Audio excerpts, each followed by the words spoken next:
ভাজতে, তার জন্য বেশি ভাজছি না, হালকা করে ভাজছি। Flashback. Guys, welcome back to my YouTube channel. আবার আমি চলে এসেছি আমার বড় কিচেনে। আজকে এসেছি ইলিশ মাছ ভাজতে। বলেন কি?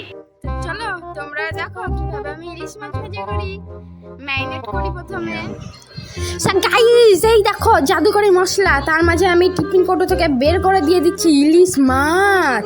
এবার জাদুকরি মশলা দিয়ে আমি মাছকে করছি ম্যারিনেট।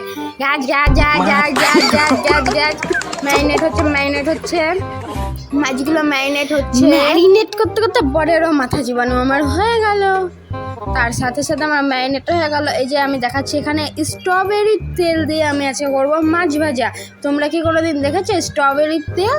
আর আমি প্রতিদিন স্ট্রবেরি তেল খাই। এই যে মাছগুলো ভাজা করার জন্য মাছের মাথাগুলো দিয়ে দিলাম।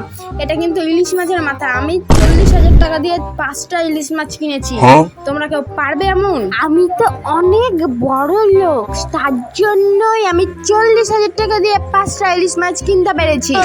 এই যে আমার মাছটা ভাজা হয়ে গেছে, এবার থালাতে তুলে নিলাম। এই যে কি সুন্দর করে মাথাগুলো ভেজেছি। আচ্ছা তোমরা বলো তো কে কে কচু শাক দিয়ে ইলিশ মাছ পছন্দ করো? এই যে ভাজা হয়ে গেছে বলে বাটিতে যে মাছগুলো ছিল সেগুলো সব ঢেলে দিলাম একসাথে। মাছগুলো আমি হালকা করে ভাসি, কারণ আমি তো মাছগুলো ঝোল করব, পাতলা ঝোল। তোমরা আবার ভেবো না কচু শাকের কথা বলেছি বলে কচু শাক দিয়ে করবো।